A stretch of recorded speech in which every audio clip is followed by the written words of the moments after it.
One of the most meaningful books for me, and why it's included in my feature list, is How to Play Your Best Golf All the Time by Tommy Armour. Tommy Armour was a contemporary of Bobby Jones in the 20s, and he was from Scotland. In fact, he was born in Edinburgh, and Edinburgh is a city which I'm sure many of you know is outstanding. It was one of my favourite places. And he went into the First World War like a lot of my relatives did and was harmed. He lost his eyesight in a mustard attack, regained one eye, never the other, and was a great champion, and then moved to America in the late 20s. He won several major tournaments, the US Open and the Metropolitan, and a few others as well. Very, very good golfer. So then he moved to Boca Raton in Florida. And this is a very personal connection for me because not only was he a superb player, vastly better than I am, but he was also extraordinarily gifted at teaching and devoted to the profession. And I love the fact that he, and the picture of the book is a lovely example.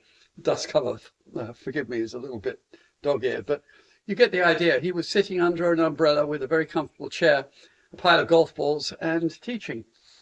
And the club where I teach, Calabadere, are very generous and let me do the same thing. I have my own chair. It's wonderful. So I remember that with great fondness. Now, in this book, he obviously was starting to play and teach at the same time that photography was becoming more and more of a part of the game. And he, in this book, actually suggested that although photography had its place, that he preferred line drawings. I'll show you a picture here.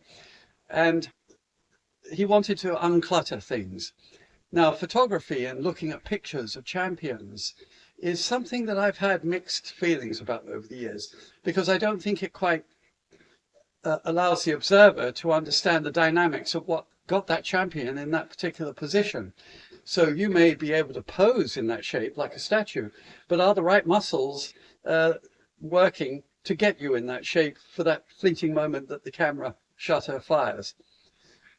Now, the counterpoint of that is my mother, who learned to play golf in the garage in Scotland, in Stirling, hitting plastic balls up against the tin door off a coconut doormat. And I subsequently did the same thing through the winter. And she would prop Mickey Wright's wonderful book, How to Play Golf the Right Way. And she would look at the pictures, and Mickey Wright actually said, "This is a book of pictures, and I want you to copy them."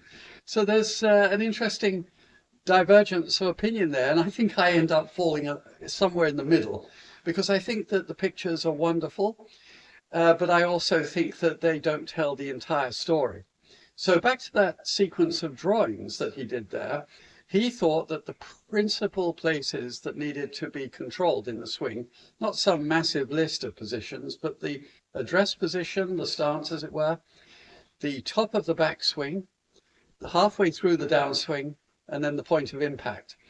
And as you can see, he had a full shoulder turn. His left knee had come across in the second drawing where it was pointing to the right of the ball, and that allowed a full pivot, as they love to call it. And then halfway through the downswing, the wrist action had been maintained with the arms extended. And then, as he liked to describe it, lashed through the ball. Now, the fourth picture, where he's at impact, is characteristically and described entirely by Jack Nicklaus as being the same with all of these golfers, regardless of what they did elsewhere in their swing. I modify it slightly because I actually think that there is the swing projects through the ball and out to a spot a couple of feet ahead, which is extremely important. I'm going to demonstrate it right now.